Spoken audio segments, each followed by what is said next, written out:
Assalamu alaikum dear students. Today in this lecture we will cover two topics of your syllabus. The first one is inflation and the other one is unemployment. Inflation.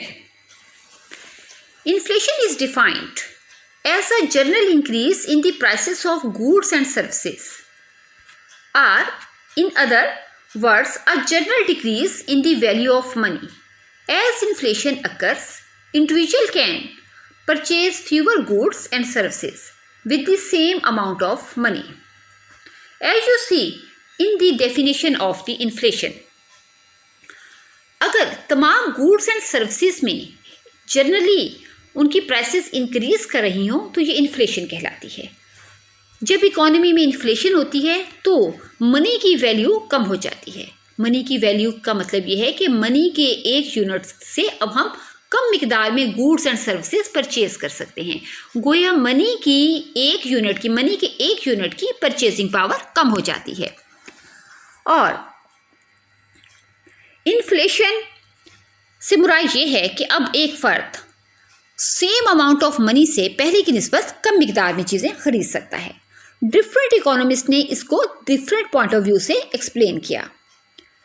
According to professor Samuelson, inflation is a rise in the general level of prices. And according to professor Colborn defines the inflation as too much money chasing too few goods. जब बहुत सारा ज़र बहुत थोड़ी चीज़ों का पीछा करता है तो ये इन्फ्लेशन कहलाता है. जब इकोनॉमी में ज़्यादा मिकदार में मनी इशू कर दी जाए लेकिन गुड्स एंड सर्विसेज की मिकदार में उतना इजाफा ना हो तो अब आपको ज़्यादा मनी की मदद से कम गुड्स एंड सर्विसेज परचेज करनी है तो नतीजतन मईशत में इन्फ्लेशन हो जाएगी. In this same way, according to professor Johnson, inflation is an increase in the quantity of money faster than the real national output is expanding. तकरीबन सेम वही पॉइंट ऑफ व्यू उन्होंने बयान किया जो कि कॉलबोर्न ने बयान किया. अगर क्वांटिटी ऑफ मनी में होने वाला इजाफा गुड्स एंड सर्विसेज में होने वाले इजाफे की निस्बत ज़्यादा हो तो ये इन्फ्लेशन कहलाता है. Here is a picture which shows the phenomenon of inflation. It is an example of inflation from the USA economy. In 1970, the price of a cup of coffee is only $0.25 and then it start increasing. हर आने वाले अगले 10 सालों में इसकी price में मुसलसल इजाफा होता गया. जैसे 1980, 1990, 2000, 2010 एंड 2019. अब आप देख रहे हैं कि हमने इसके अमाउंट के पर जो है वो अगर एक स्ट्रेट लाइन खींची है तो आपको ये जो रेड लाइन है ये इन डॉलर्स की गिर्द कैसी दिखाई देती है. ये अपवर्ड स्लोपिंग जो है वो लाइन है. कॉफ़ी का कप, उसकी क्वांटिटी और क्वालिटी तो वही है लेकिन वो जितनी रुपीज़ की मदद से, जितनी जो है वो डॉलर की मदद से परचेज़ किया जा रहा है, डॉलर की अमाउंट जो है वो मुसलसल बढ़ती चली जा रही है. It is an example of inflation. There are the different types of inflation. The first one is there is a set of inflation. दो सेट में दो जो है इन्फ्लेशन की टाइप्स शामिल हैं, एक्स एंटी इन्फ्लेशन और ex post inflation. Ex ante inflation it is known as the expected inflation.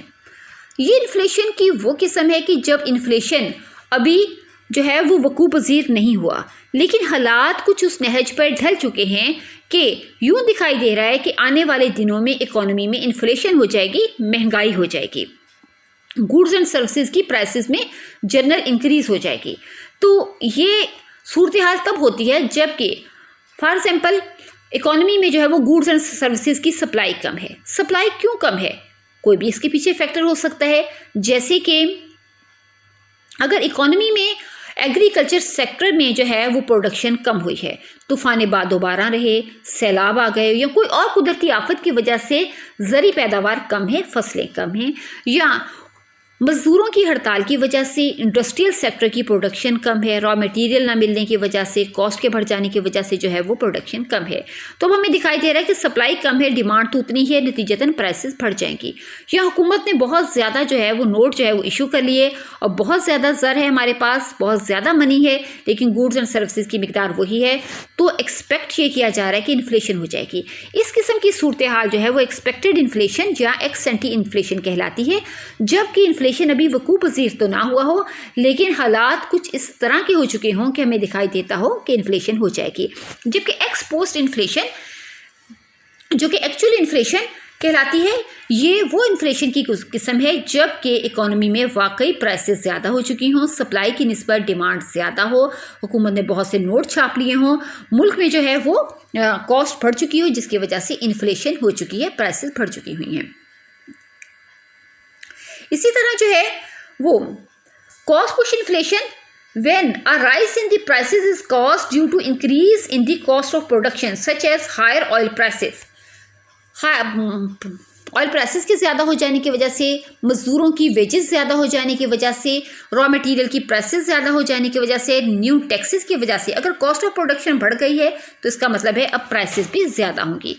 Demand pull inflation when a rise in prices is caused due to increase in demand and firms are charging high prices due to the shortage of goods, यानी demand जो है वो बढ़ चुकी है जबकि goods की supply जो है वो इंक्रीज नहीं हुई। अब सप्लाई की निस्बत डिमांड ज़्यादा है। जब डिमांड के बढ़ने की वजह से इकोनॉमी में इन्फ्लेशन हो जाए तो ये डिमांड पुल इन्फ्लेशन कहलाती है, जबकि अगर कॉस्ट के बढ़ने की वजह से इकोनॉमी में इन्फ्लेशन हो जाए तो ये कॉस्ट पुश इन्फ्लेशन कहलाती है। There are other different types of inflations. These types of inflation are related to the rate of inflation, different rate of inflation. The first one is the creeping inflation. Creeping inflation takes place when the prices of goods and services rise at a single digit rate, 1% to 3%. जब economy में inflation जो होती है वो सिर्फ 1 से 3% तक हो तो ये क्रीपिंग इन्फ्लेशन कहलाती है। ये इकोनॉमी के लिए एक बेहतर भी होती है, क्योंकि जब इकोनॉमी में क्रीपिंग इन्फ्लेशन हो, जस्ट प्राइसेस 1 से 3% तक जो है वो इंक्रीज़ कर रही हों, तो इसका मतलब है ये प्रॉफिट लेवल बढ़ रहा होता है, प्राइसेस बढ़ रही होती हैं, प्रॉफिट लेवल बढ़ता है और इन्वेस्टर्स के लिए ये इंसेंटिव का बायस बनती है, जिसकी वजह से एम्प्लॉयमेंट इंक्रीज़ होती है, गुड्स एंड सर्विसेज ज़्यादा प्रोड्यूस होती हैं और नतीजतन इकोनॉमी ग्रो करती है। Moderate inflation take place when the prices of goods and services rise at a single digit rate annually 4% to 9%। ये भी सिंगल डिजिट पे ही है, लेकिन क्रीपिंग इन्फ्लेशन का रेट कम है, ये 1 to 3% है, जबकि मॉडरेट इन्फ्लेशन जो कि सिंगल रेट पर ही हो रही है, लेकिन ये 4 to 9% है। रनिंग इन्फ्लेशन जो है वो take place when the prices of goods and services rise at a 2 digit rate annually, यानी सालाना जो है वो 10 से 19%, ठीक है ना, 10 to 19% जब उसमें इजाफा हो रहा हो तो ये रनिंग इन्फ्लेशन कहलाती है। 2 digit जो है वो इन्फ्लेशन रेट है एनुअली। गैलोपिंग इन्फ्लेशन, यह इन्फ्लेशन रेट बहुत ज़्यादा होता है, ये 2 digit से 3 digit तक जो है वो इन्फ्लेशन पर एनम होती है। ये 20% से 999% यानी 999% तक जो है वो होती है। गैलोपिंग इन्फ्लेशन इकोनॉमी के लिए बहुत तबाही का बायस बनती है, क्योंकि इतनी शदीद इन्फ्लेशन जो है वो बहुत से लोगों को बहुत मुश्किल में भी डाल देती है और इकोनॉमी को जो है वो तबाही की तरफ ले चलती है।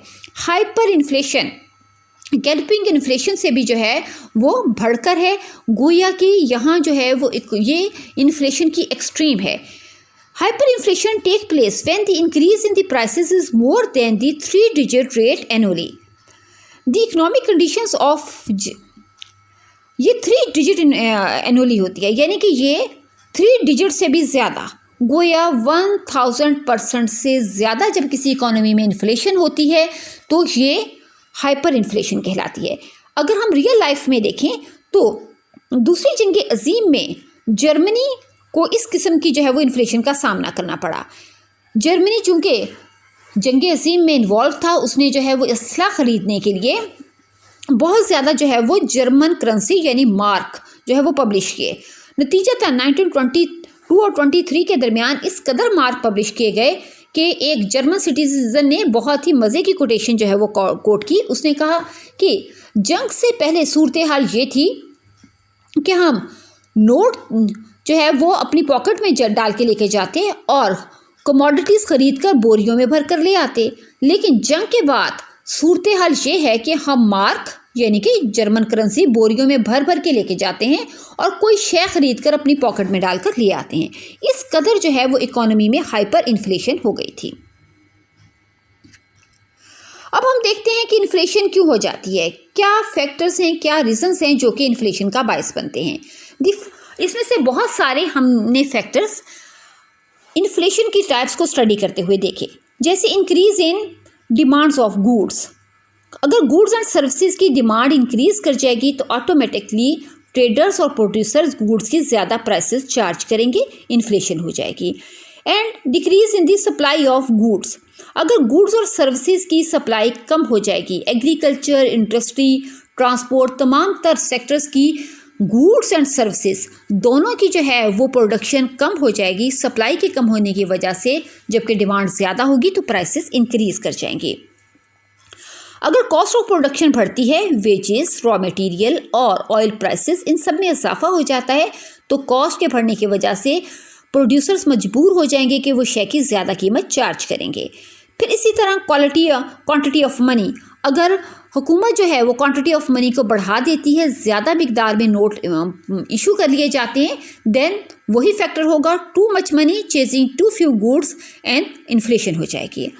डेफिसिट फाइनेंसिंग से मुराद है कि हुकूमत बगैर गारंटी के ज़्यादा मिकदार में मनी जो है वो इशू कर लेती है, और चूँकि किसी भी किस्म की गारंटी पीछे नहीं रखती, जैसे आमतौर पर गोल्ड की सूरत में जो है वो गारंटी पीछे रखी जाती है। पाकिस्तान में जितना भी रुपीस इशू किए जाते हैं, इसके पीछे 33% जो है वो गोल्ड रखा जाता है। अगर हुकूमत कोई भी गारंटी रखे बगैर नोट पब्लिश कर लेती है, डेफिसिट फाइनेंसिंग कर लेती है, तो ये बहुत तेज़ी के साथ इकोनॉमी में प्राइसेस को ज़्यादा कर देता है। इंक्रीज इन एक्सपोर्ट्स, अगर एक्सपोर्ट्स बढ़ जाती हैं तो इसका मतलब है बहुत सारी गुड्स एंड सर्विसेज जो हैं वो बाहर भेज दी जाती हैं, बाहर एक्सपोर्ट कर दी जाती हैं। इकोनॉमी में गुड्स एंड सर्विसेज की कमी हो जाती है, सप्लाई के कम हो जाने की वजह से प्राइसेस जो हैं वो बढ़ना शुरू हो जाती हैं। या अगर हमारे पास इंपोर्ट्स कम हो जाएं, जितनी पहले हम इंपोर्ट्स करते थे, जितनी गुड्स एंड सर्विसेज बाहर से ख़रीदते थे, अगर अब इतनी नहीं हैं, इकोनॉमी में गुड्स एंड सर्विसेज के कम हो जाने की वजह से, उनकी इंपोर्ट्स के कम हो जाने की वजह से उनकी सप्लाई कम हो जाती है, डिमांड ज़्यादा रहती है, प्राइसेस बढ़ने लगती हैं। सोशल इवल्स, जैसे स्मगलिंग की वजह से बहुत सी कमोडिटीज़ चोर रस्तों से मुल्क से बाहर चली जाती है, प्रोडक्शन लेवल मुल्क में कम हो जाता है, सप्लाई के कम हो जाने से प्राइसेस बढ़ जाती हैं। फिर दूसरा फैक्टर ये भी है ब्लैक मार्केटिंग, एक सोशल इवल ब्लैक मार्केटिंग है। ब्लैक मार्केटिंग के नतीजे में लोग जो हैं वो कीमतों को बढ़ाने के लिए अपने पास जो उनकी प्रोडक्शन होती है उसको पीछे स्टोरों में महफूज कर लेते हैं, मार्केट में लेकर नहीं आते, शॉर्टेज शो करते हैं और सप्लाई की कमी की वजह से प्राइसेस बढ़ने लगती हैं। ओवर पॉपुलेशन, अगर पॉपुलेशन बहुत तेज़ी के साथ बढ़ रही हो तो उसके नतीजे में भी डिमांड बढ़ती है जो प्राइसेस लेवल को ज़्यादा कर देती है। जी स्टूडेंट्स, सवाल पैदा होता है कि हम इस इन्फ्लेशन को कैसे कंट्रोल कर सकते हैं।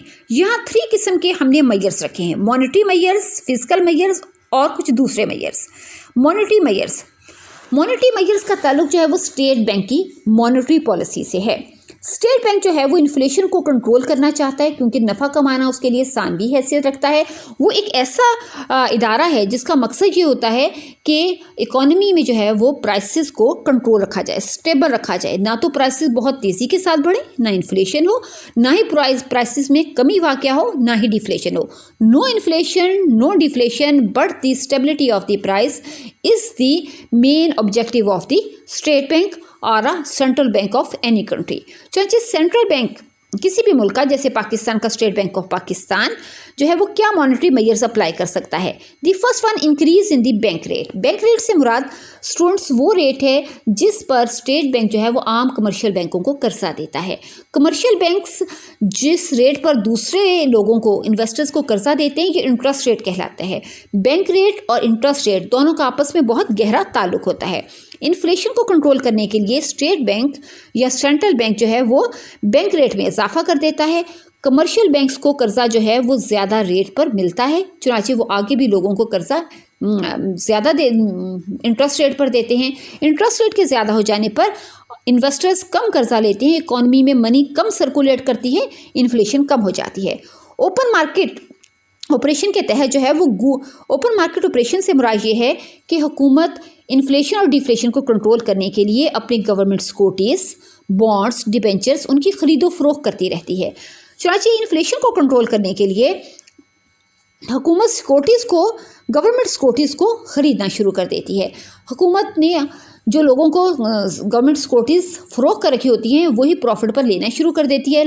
इस तरह लोग सिक्योरिटीज़ जो हैं वो गवर्नमेंट के हवाले कर देते हैं और जो है उनकी अमाउंट जो है वो ले लेते हैं, उसको जो है वो जो सेल करना शुरू कर देती है। तो ये जो गवर्नमेंट सिक्योरिटीज़ हैं लोगों के पास पहुंच जाती हैं और उतनी ही अमाउंट जो है वो लोगों से, अवाम से जो है वो हुकूमत की तरफ शिफ्ट हो जाती है। जैसे अगर हुकूमत 1 अरब की सिक्योरिटीज़ जो है वो सेल करती है तो सिक्योरिटीज़ लोगों के पास चली जाएंगी और 1 अरब रुपया जो है वो अवाम से अवाम से हुकूमत की तरफ जो है वो शिफ्ट हो जाएगा। इस तरह बहुत सारा मॉनेटरी यूनिट इकोनॉमी की सर्कुलेशन से बाहर निकल आएंगे और प्राइस लेवल जो है वो कम हो जाएगा। इंक्रीज इन रिजर्व रेशो से मुराद ये है कि जितना भी तजारती बैंकों के पास डिपॉजिट जमा होता है उसकी ये ख़ास परसेंटेज जो कि रिजर्व रेशो कहलाती है उन्हें मरकज़ी बैंक के पास रखवाना पड़ती है, सेंट्रल बैंक के पास। ये रेशो जो है वो सेंट्रल बैंक तय करता है। इन्फ्लेशन में वो इस रिज़र्व रेशो को बढ़ा देता है। जब रिज़र्व रेशो बढ़ जाती है तो बैंकों की जो कर्जा देने की सलाहियत है वो कम हो जाती है, इकोनॉमी में कम मनी सर्कुलेट करती है, इन्फ्लेशन कंट्रोल की जा सकती है।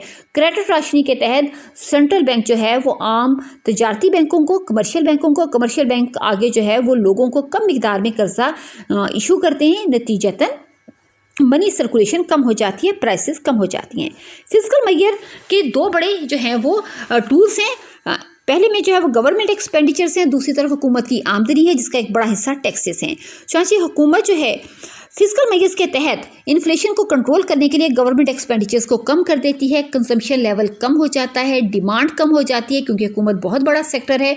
जब हुकूमत अपने एक्सपेंडिचर्स को कम कर देगी तो ओवरऑल नेशन के जो एक्सपेंडिचर्स लेवल है ये कंजम्पशन कम हो जाएगी, डिमांड कम हो जाएगी, चुनाचे प्राइसेस जो है वो बहुत ज़्यादा नहीं बढ़ेंगी।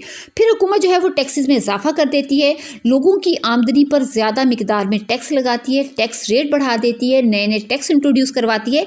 चाहे लोगों की जो आमदनी है उसका बड़ा हिस्सा हुकूमत की तरफ शिफ्ट हो जाता है, लोगों की परचेजिंग पावर कम हो जाती है, उनकी डिमांड कम हो जाती है जिसकी वजह से प्राइसेस बढ़ने नहीं पाती। कुछ दूसरे मेजर्स जो अपनाए जा सकते हैं उनमें जो है प्रोडक्शन लेवल में इजाफा। हुकूमत को चाहिए कि ऐसी जो है वो इंसेंटिव्स लेकर आए, ऐसी पॉलिसीज़ लेकर आए जैसे सब्सिडीज़ या टैक्सों में कंसेशन या और बहुत सारी ऐसी फैसिलिटीज़ जैसे कि बड़े बड़े इंडस्ट्रियल यूनिट्स का क़याम, जिसके नतीजे में इन्वेस्टर्स को जो है वो इन्वेस्टमेंट के लिए जो है वो इंसेंटिव मिले और वो ज़्यादा इन्वेस्टमेंट करें, प्रोडक्शन लेवल इंक्रीज़ करें, ज़्यादा गुड्स एंड सर्विसेज इकोनॉमी में हो, इम्पोर्ट्स को भी बढ़ाए। इस तमाम के नतीजे में क्या होगा, गुड्स एंड सर्विसेज ज़्यादा हो जाएंगी, सप्लाई ज़्यादा होगी, प्राइसेस बढ़ने नहीं पाएंगी।